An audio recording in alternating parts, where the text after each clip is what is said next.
Hi, I'm Debbie Benjamin with Remax Gateway, and we are out here on this beautiful afternoon on the beach out about 3 miles west of La Conner.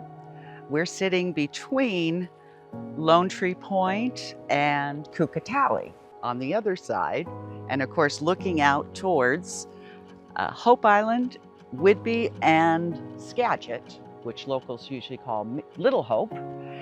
And we're here today to share the story of Gunnar and Signe Ashland, which originally, of course, Signe was Signe Leaf, and how this came to be and kind of how this property started. The connection that Gary and I have is our grandmothers were sisters. My grandma was Hilma Anderson, and his grandma, of course, was Signe Leaf before she came.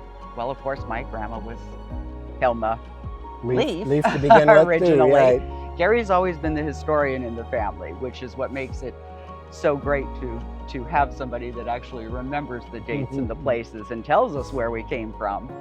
We both grew up here in the area. Both La Conner schools. Yep, proud La Conner alumni.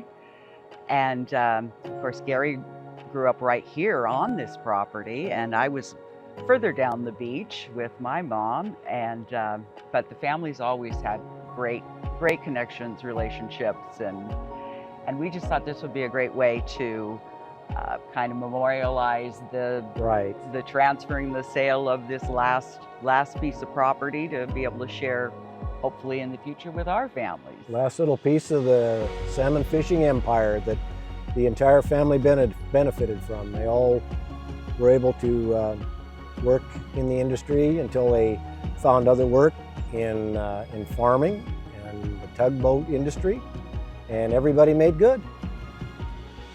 And had babies. And had babies, lots of babies, yeah. I can talk a little bit about where our family came from. They came from northern Sweden before they came to America, in the county of Västernorrland, and we're quite a mix. We're Swedish, Finnish, and Norwegian, and what they did here in the States is exactly what they did in the old country. They were fishing, they were farming, worked in the timber industry. The times were a little tough at that time. People were more or less on subsistence living, and in order to better their lives, like so many people from Europe, they came to the States and continued to do what they had always done before and did quite well.